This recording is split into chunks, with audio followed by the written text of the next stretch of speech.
Magandang umaga po sa inyong lahat. Ngayon po ay ating ipinagdiriwang ang kapistahan ng banal na mag-anak, sina Jesus, Maria at Jose. Ang ating pong punong tagapagdiwang sa misang ito ay si Reverend Father Dom Pedro, OSB.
Simulan natin ang banal na pagdiriwang sa ngalan ng Ama at ng Anak at ng Espiritu Santo. Amen. Ang pagpapala ng ating Panginoong Hesukristo, ang pag-ibig ng Diyos Ama, at ang pakikipagkaisa ng Espiritu Santo, nawa ay sumainyong lahat. At sumainyo rin. Ang pagdiriwang natin ng kapistahan ng banal na mag-anak ngayong Kapaskuhan ay nagpapaalaala sa atin na isinilang ang tagapagligtas sa isang mag-anak. Nawa ang lahat ng mga mag-anak sa buong daigdig ay basbasan ng Panginoong Hesus na saring isinilang sa pamilya ng sangkatauhan. Mga kapatid, aminin natin ang ating mga kasalanan upang tayo'y maging marapat gumanap sa banal na pagdiriwang.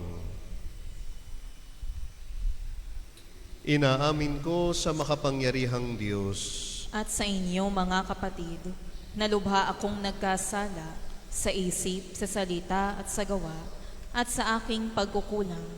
Kaya isinasamo ko sa mahal na Birheng Maria, sa lahat ng mga anghel at mga banal, at sa inyo, mga kapatid, na ako'y ipanalangin sa Panginoong ating Diyos. Kaawaan tayo ng makapangyarihang Diyos, patawarin tayo sa ating mga kasalanan, at patnubayan tayo sa buhay na walang hanggan.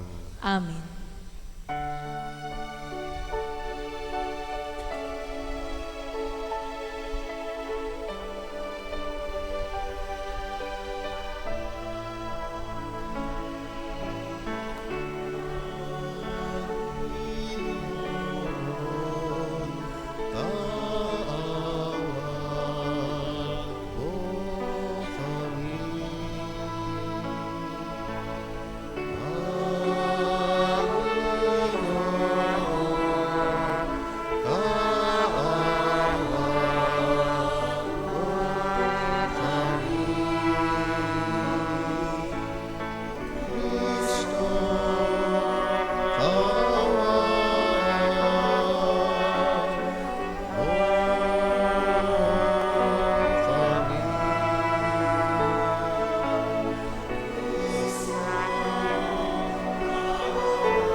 Papuri sa Diyos sa kaitaasan.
Manalangin tayo.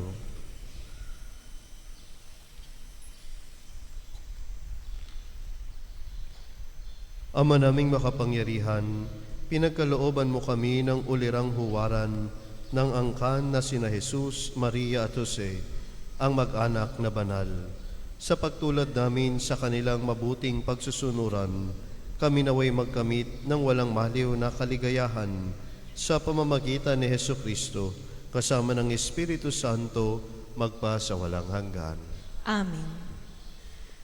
Itinuturo ni Sirach na dapat mahalin ng mga magulang ang kanilang mga anak at ang mga anak naman ay dapat na gumalang at mangalaga sa mga magulang, lalo na sa kanilang katandaan. Pagbasa mula sa aklat ni Sirach. Ang mga ama ay binigyan ng Panginoon ng kapangyarihan sa mga anak. At inututos niya na sundin ng mga anak ang kanilang ina.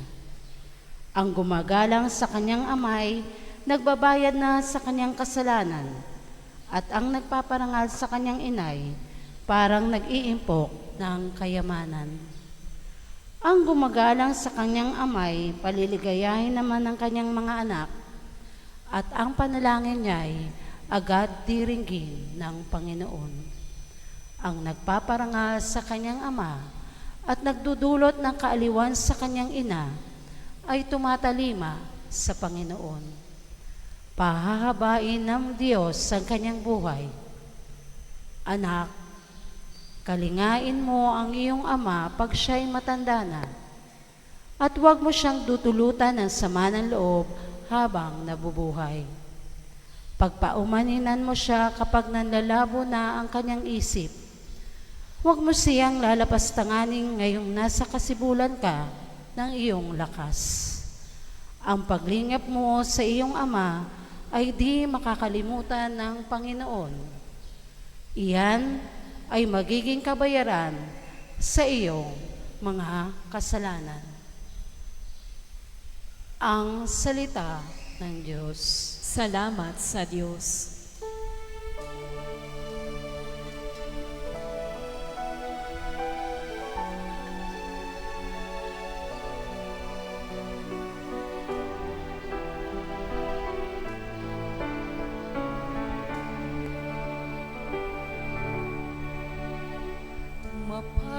Mapalad ang sumusunod na taong may takot sa Diyos.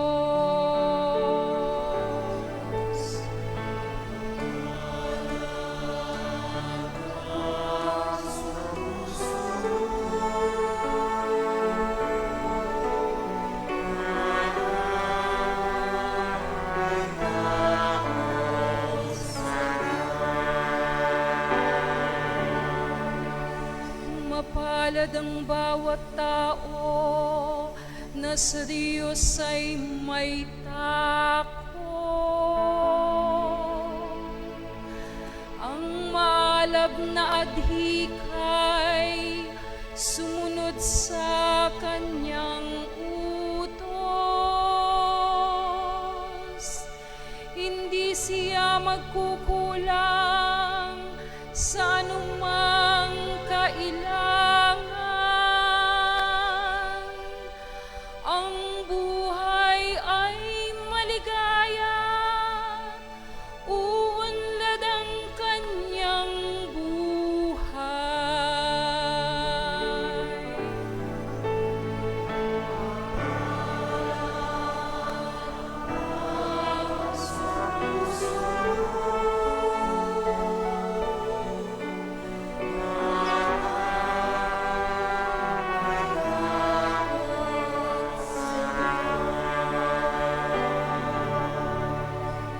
Sa tahanan ang asaway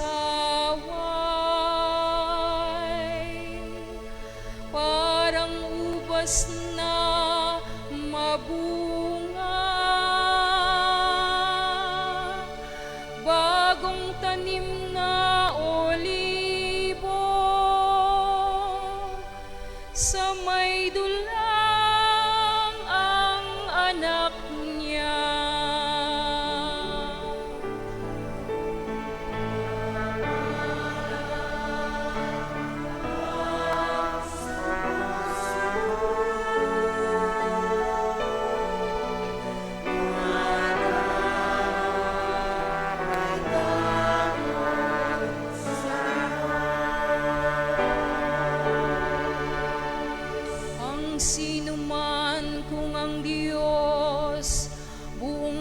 pusong susundin.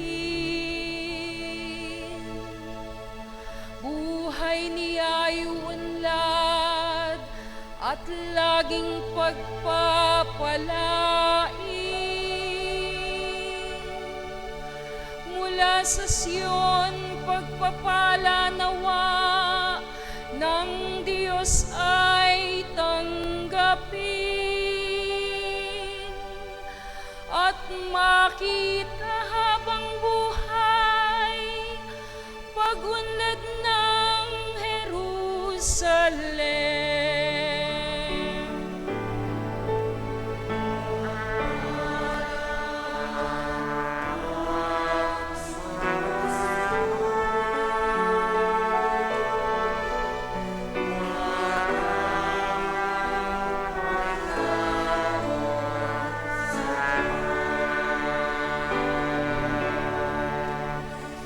Mapalad ang sumusunod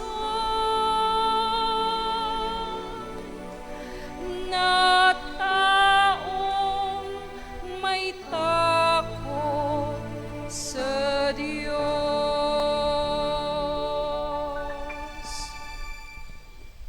Iminumungkahi ni Apostol San Pablo na ang tunay na pananampalataya at kabanalang Kristiyano ay nagsasalamin sa mabubuting gawain, pagpapakumbaba, pagtitiis, at pagmamahalan.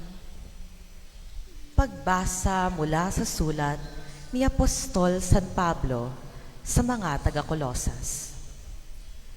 Mga kapatid, kayo'y hinirang ng Diyos, itinalaga para sa Kanya at minamahal Niya. Kaya't dapat kayong maging mahabagin, maganda ang kalooban, mapagkumbaba, mabait at matiisin. Magpaumanhinan kayo at magpatawaran kung may hinanakit kayo sa isa't isa. Pinatawad kayo ng Panginoon, kaya't magpatawad din kayo. At higit sa lahat, mag-ibigan kayo, pagkat ito ang buklod na ganap na pagkakaisa.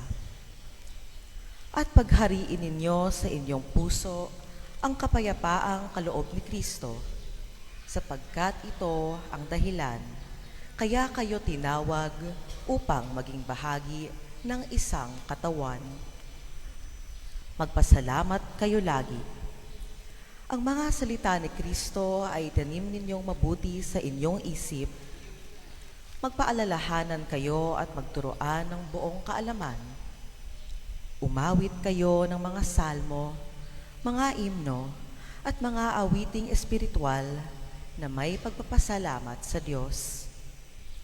At anumang gagawin nyo, maging sa salita man o sa gawa, gawin ninyong lahat sa pangalan ng Panginoong Hesus.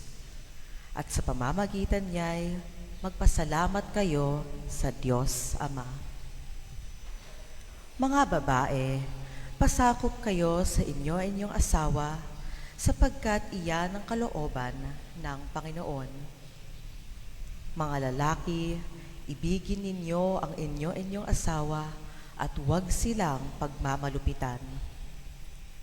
Mga anak, sundin ninyong lagi ang inyong mga magulang sapagkat ikinalulugod iyan ng Panginoon. Mga ama, huwag ninyong kagagalitan ng labis ang inyong mga anak at baka manghina ang kanilang loob. Ang salita ng Diyos. Salamat sa Diyos.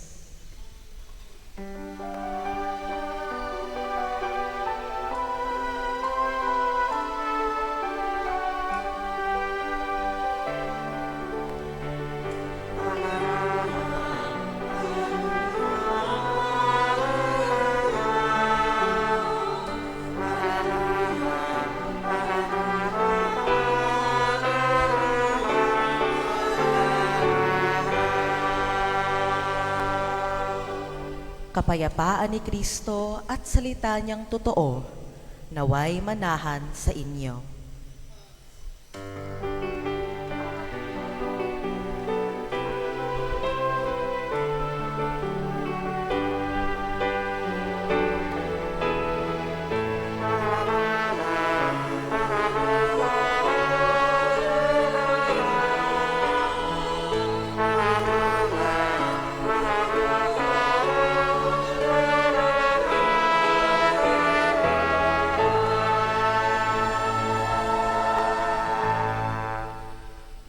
Sumainyo ang Panginoon. At sumainyo rin. Ang mabuting balita ng Panginoon ayon kay San Mateo.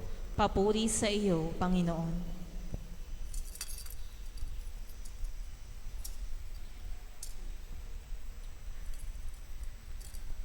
Pagkaalis sa mga pantas, napakita kay Jose sa panaginip ang isang anghel ng Panginoon. Sinabi sa kanya, "Magbangon ka, dalhin mo agad sa Ehipto ang mag-ina, at huwag kayong aalis doon hanggat hindi ko sinasabi sa iyo, sapagkat hahanapin ni Herodes ang sanggol upang patayin." Kaya dali-daling bumangon si Jesus, at nang gabing iyo'y dinala sa Ehipto ang mag-ina. Doon sila tumira hanggang sa mamatay si Herodes. Nangyari ito upang matupad ang sinabi ng Panginoon sa pamamagitan ng propeta, "Tinawag ko ang aking anak mula sa Ehipto." Pagkamatay ni Herodes, isang anghel ng Panginoon ang nagpakita sa panaginip kay Jose sa Ehipto. "Magbangon ka," sabi sa kanya, "iiwi mo na sa Israel ang mag-ina, sapagkat patay na ang nagtangka sa buhay ng bata." Nagbangon siya at iniuwi nga sa Israel ang mag-ina. Ngunit nang mabalitaan niyang si Arkelao ang nagahari sa Judea, kahalili ng kanyang amang si Herodes, siya'y natakot na pumunta roon. Muli siyang sinabihan sa panaginip, kaya't nagtungo siya sa Galilea. Sa Nazaret sila nanirahan, upang matupad ang sinabi ng mga propeta, siya'y tatawaging Nazareno. Ang mabuting balita ng Panginoon. Pinupuri ka namin, Panginoong Hesukristo. Magandang umaga po sa inyong lahat. Magandang umaga rin po, Father. Maaari niyo ba munang ngitian ang inyong mga katabi at sabihin sa katabi, "Maligayang Pasko." Tayo ay nasa panahon pa rin ng Kapaskuhan habang ipinagdiriwang natin ngayon ang kapistahan ng banal na pamilya ni na San Jose, ng mahal na Birheng Maria at ng Batang Jesus. Hindi ito simpleng paggunita sa isang ideal na pamilya na malayo sa ating karanasan. Sa halip, inilalapit sa atin ng simbahan ang isang pamilyang tunay na dumaan sa hirap, takot, kawalan ng katiyakan at sakripisyo, katulad ng maraming pamilya sa ating panahon. Isang mahalagang katotohanan ang ating pinagninilayan. Pinili ng anak ng Diyos na pumasok sa mundo sa pamamagitan ng isang pamilya. Hindi siya dumating bilang hari sa palasyo, kundi bilang isang sanggol na nangangailangan ng pag-aaruga. Ibig sabihin, ang pamilya ay hindi imbensyon lamang ng tao. Ang pamilya ay bahagi ng plano ng Diyos. Sapagkat sa pamilya, unang natututunan ng tao kung paanong magmahal, papaanong magtiis, papaanong magpatawad, at kung papaano magtiwala sa Diyos. Tingnan natin ang banal na pamilya.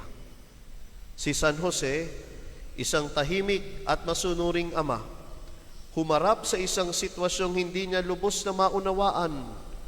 Ngunit, sa halip na iwan si Maria, pinili niyang maniwala at magtiwala sa Diyos.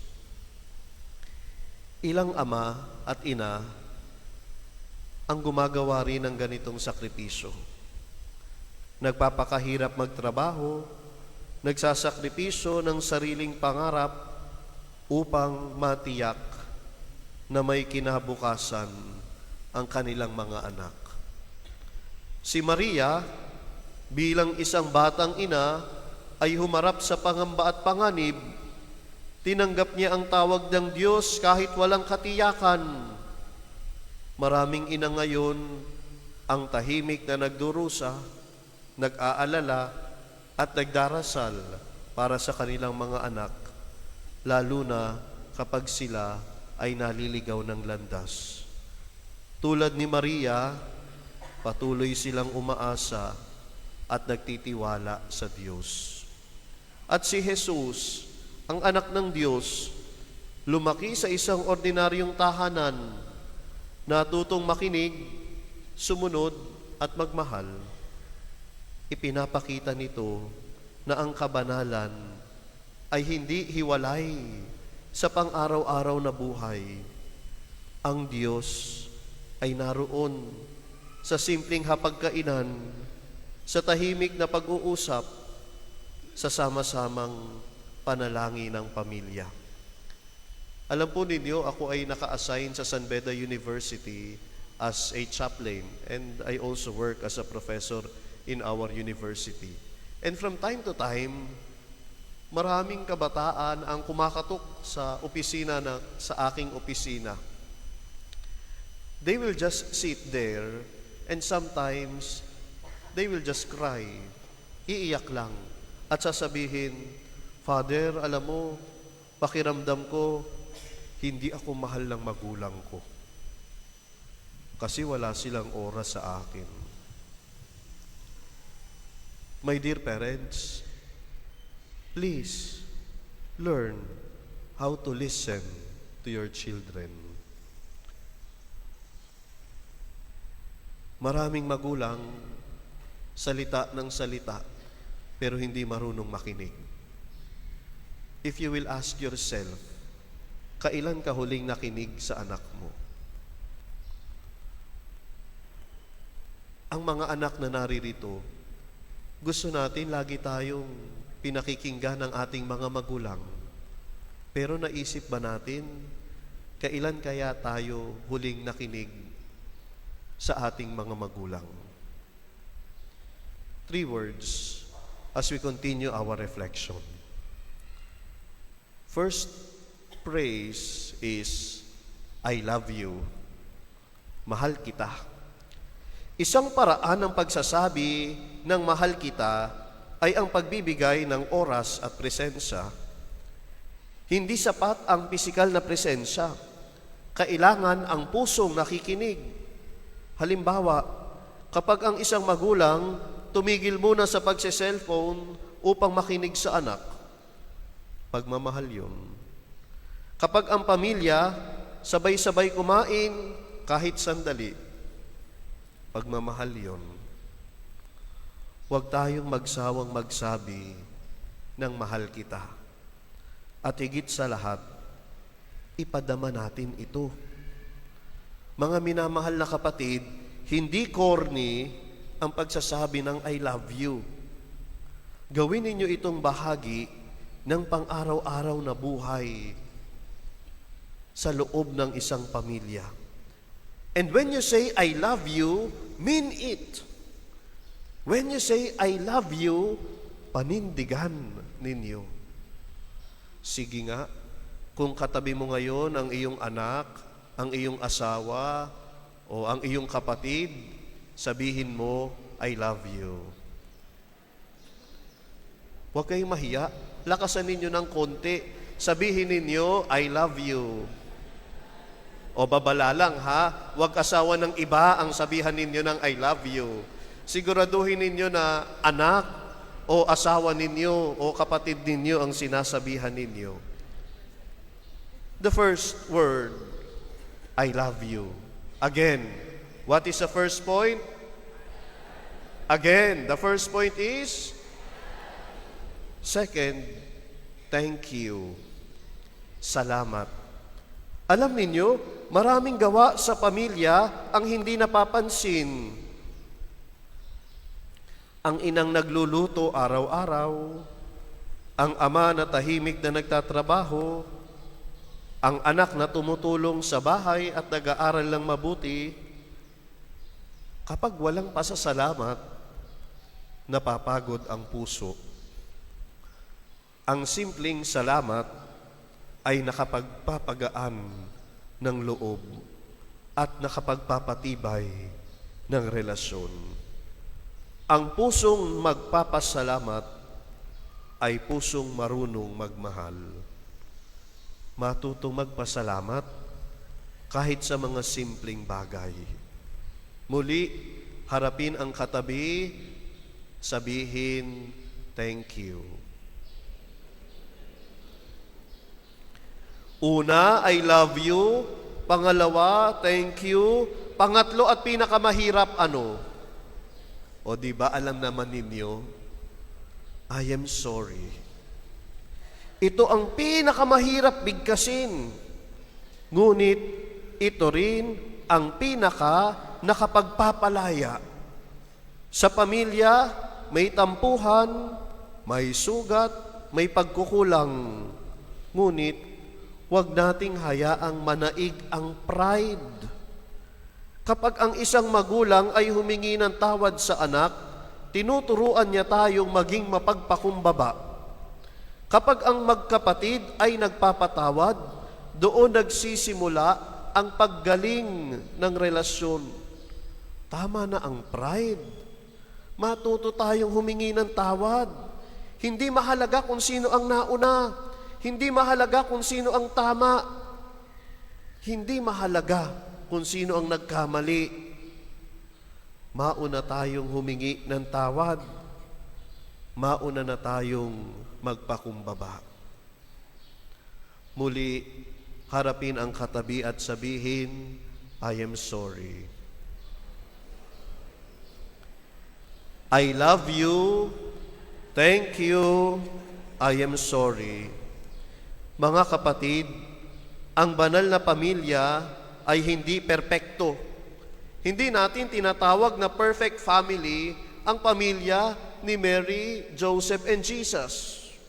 Ano ang tawag natin? Holy family. Sapagkat ang pamilya, kahit saan kayo magpunta, wala kayong makikitang perpektong pamilya. Ang banal na pamilya ay hindi perpekto, ngunit sila ay tapat sa pagmamahal at bukas sa Diyos. Ganyan din ang paanyaya sa atin.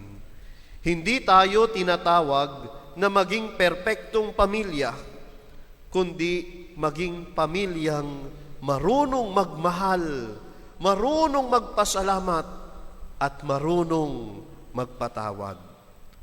Sa ating mga tahanan, naway madalas ang pagsasabi ng I love you, thank you, and I am sorry.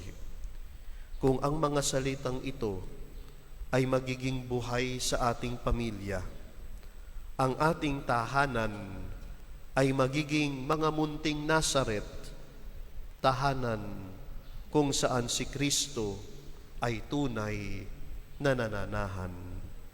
Naway ang banal na pamilya ang magturo at gumabay sa atin upang ang ating mga pamilya ay maging bukal ng biyaya, pag-asa at pagmamahal para sa mundo. I love you, thank you, I am sorry.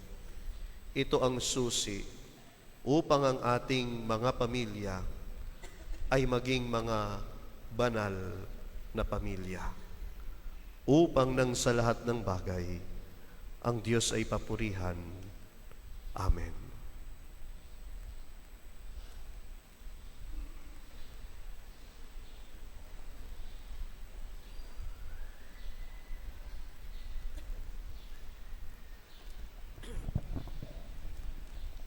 Sama-sama nating ipahayag ang ating pananampalataya. Sumasampalataya ako Sa Diyos amang makapangyarihan sa lahat, na may gawa ng langit at lupa. Sumasampalataya ako kay Jesucristo, iisang anak ng Diyos, Panginoon nating lahat.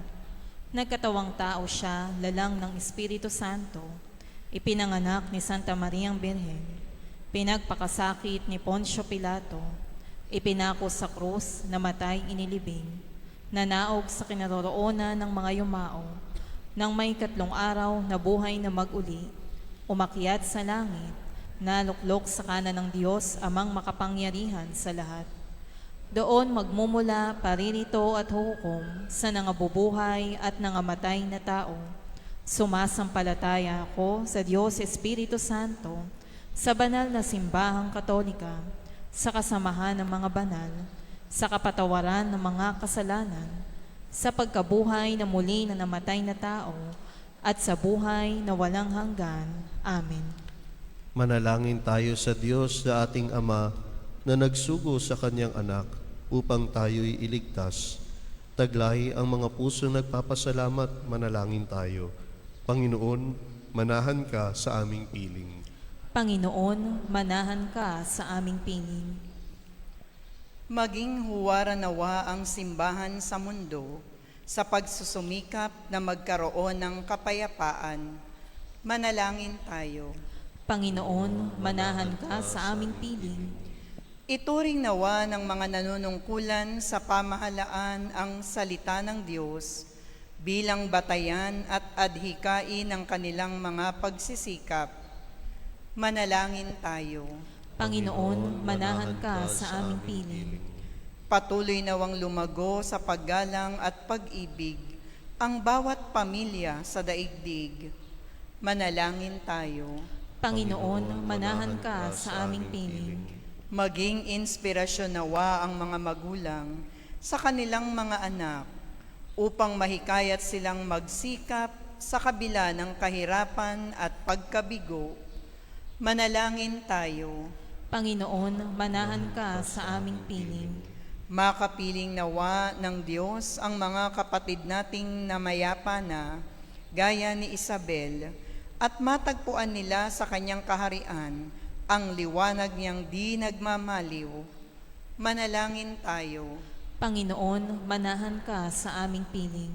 Sa ilang sandali ng katahimikan, ating ipanalangin ang iba pang mga pangangailangan ng ating pamayanan, pati na rin ang ating pansariling kahilingan.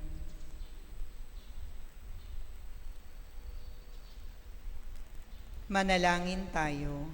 Panginoon, manahan ka sa aming piling. Ipagdasal natin ang mga kabataan, naway magkaroon sila ng lakas ng loob upang makatugon sa tawag ng Diyos sa bukasyon ng pagpapari, pagmamadre o pagiging relihiyoso. Manalangin tayo. Panginoon, manahan ka sa aming piling. Diyos naming Ama, mabuklod nawa kami bilang isang pamilya sa ilalim ng iyong dakilang pagmamahal. Hinihiling namin ito sa pamamagitan ni Kristong aming Panginoon. Amen.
Manalangin kayo mga kapatid upang ang paghahain natin ay kalugdan ng Diyos samang makapangyarihan.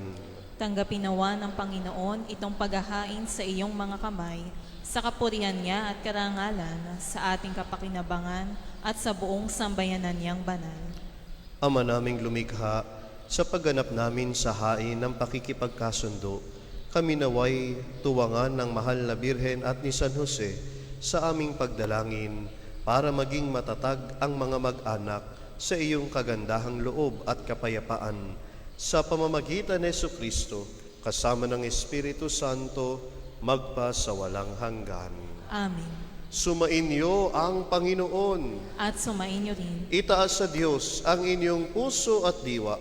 Itinaas na namin sa Panginoon. Pasalamatan natin ang Panginoong ating Diyos. Marapat na siya ay pasalamatan. Ama naming makapangyarihan, tunay ngang marapat na ikaw ay aming pasalamatan sa pamamagitan ni Jesucristo na aming Panginoon.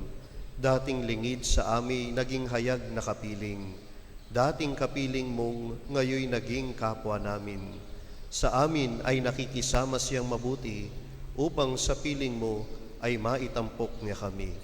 Ang sangkatauhay na walay sa iyo noon, ay kanyang ipinipisang muli sa iyo ngayon, upang ang napinsala noong sanlibutan ay magkaroon ngayon ng bagong kaayusan.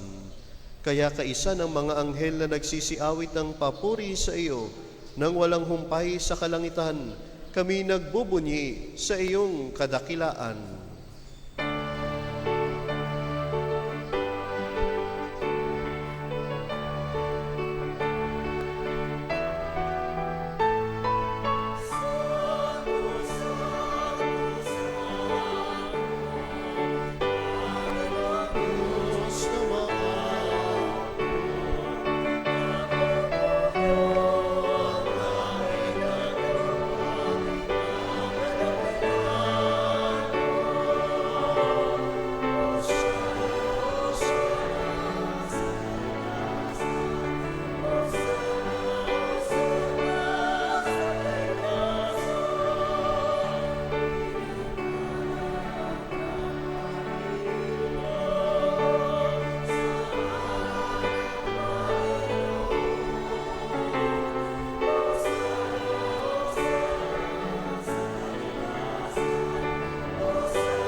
Ama naming banal, ikaw ang bukal ng tanang kabanalan, kaya't sa pamagitan ng iyong Espiritu, gawin mong banal ang kaloob na ito, upang para sa amin maging katawan at dugo ng aming Panginoong Hesukristo. Bago niya pinagtiis ang kusang loob na maging handog, hinawakan niya ang tinapay, pinasalamatan kanya, pinaghati-hati niya iyon, iniabot sa kanyang mga alagad at sinabi, "Tanggapin ninyong lahat ito at kanin. Ito ang aking katawan na ihahandog para sa inyo."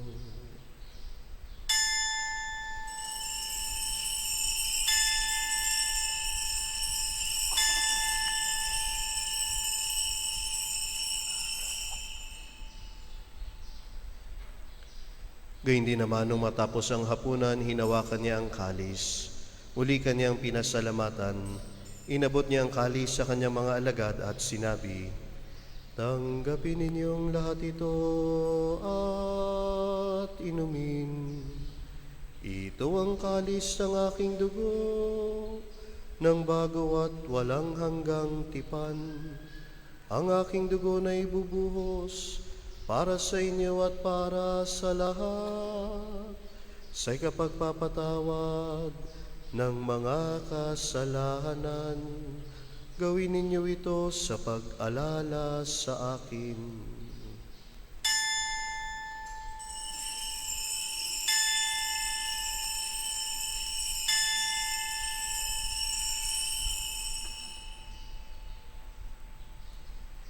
Ipagbunyi natin ang misteryo ng ating pananampalataya.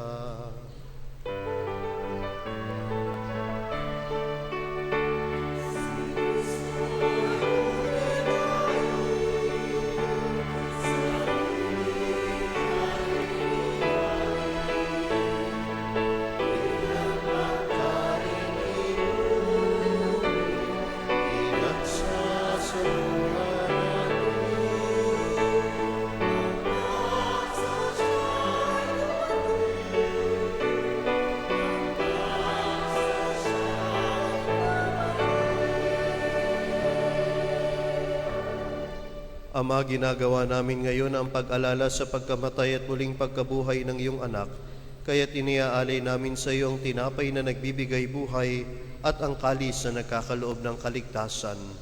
Kami nagpapasalamat dahil kami iyong minarapat na tumayo sa harap mo para maglingkod sa iyo. Isinasamo namin kami magsalo-salo sa katawan at dugo ni Kristo ay mabuklod sa pagkakaisa sa pamamagitan ng Espiritu Santo. Ama, lingapin mo po ang iyong simbahang laganap sa buong daigdig. Puspusin mo kami sa pag-ibig, kaisa ni Leon na aming Papa, ni Ruperto na aming Obispo at ng Tanang Kaparian. Alalahanin mo rin ang mga kapatid naming nahimlay nang may pag-asang sila'y muling mabubuhay, gayon din ang lahat ng mga pumanaw. Kaawaan mo sila at patuloyin sa iyong kaliwanagan.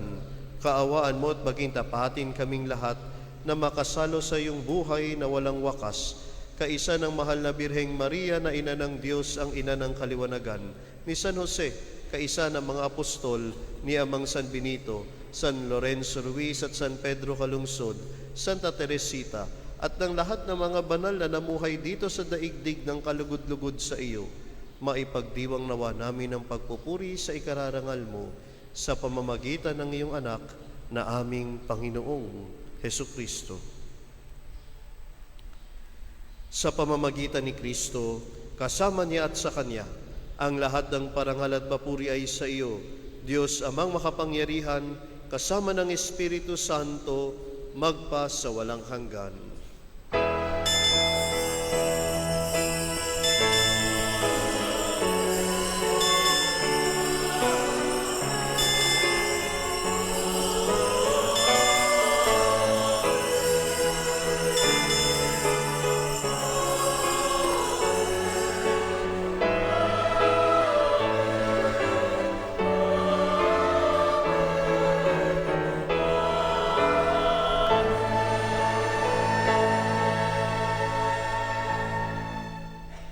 Sa tagubiling ng mga nakagagaling na utos at turo ni Jesus na Panginoon natin at Diyos, ipahayag natin ng lakas loob.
Hinihiling namin kami iadya sa lahat ng masama, pagkalooban ng kapayapaan araw-araw, iligtas sa kasalanan at ilayo sa lahat ng kapahamakan, samantalang aming pinananabikan ang dakilang araw ng pagpapahayag ng tagapagligtas naming si Hesu Kristo.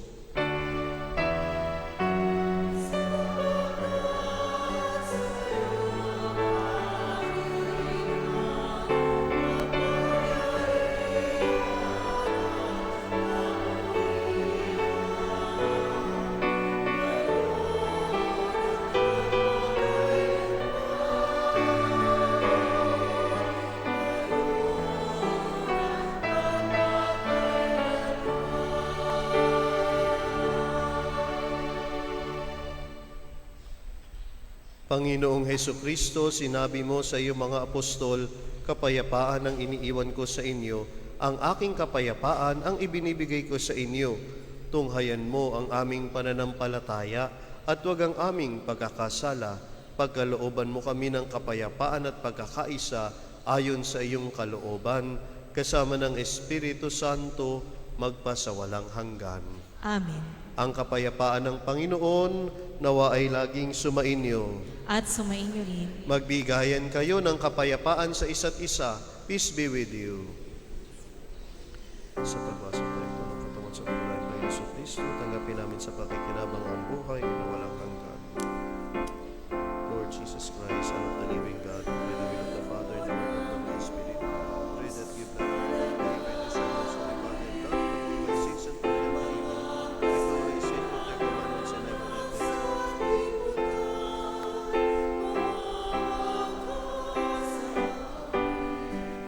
Cordero ng Diyos na nag-aalis ng mga kasalanan ng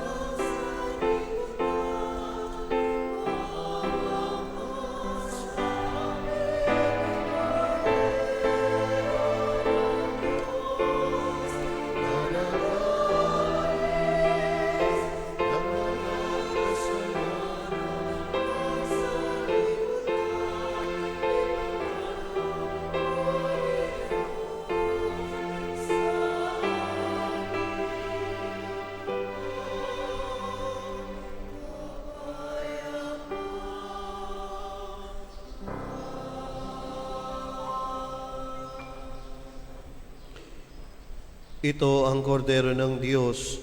Ito ang nag-aalis ang kasalanan ng sanlibutan. Mapalad ang mga inaanyayahan sa kanyang piging. Panginoon, hindi ako karapat-dapat na magpatuloy sa iyo, ngunit sa isang salita mo lamang ay gagaling na ako. Pagsanglan nawa ko ng katawan.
Pinasasalamatan po natin ang lahat ng mga nag-alay sa misang ito, kasama po ni na Mr. and Mrs. Romel and Elida Cononan.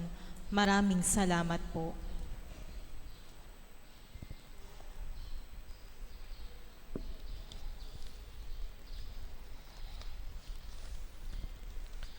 Manalangin tayo.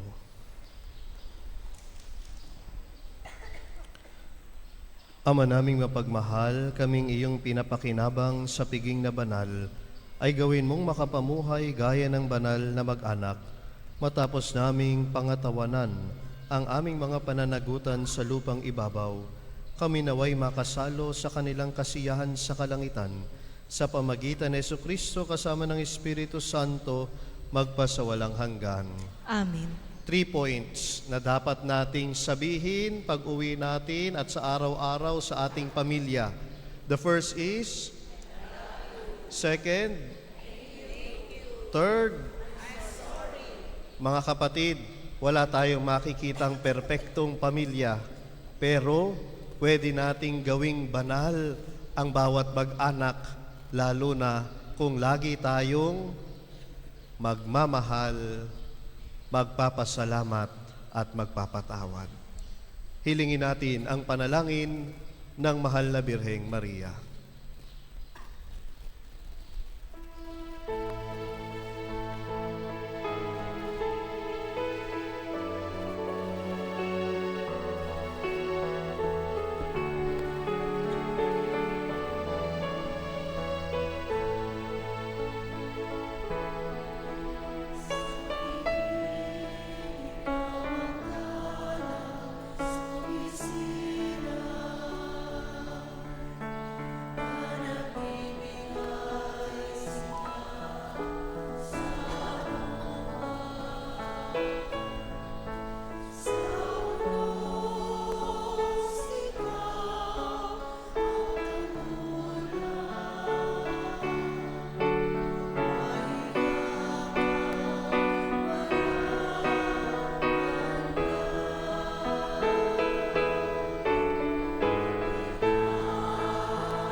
Sumainyo ang Panginoon At sumainyo rin, at pagpalain kayo ng poong may kapal, na siyang inyong gabay sa landas ng buhay, sa ngalan ng Ama at ng Anak at ng Espiritu Santo.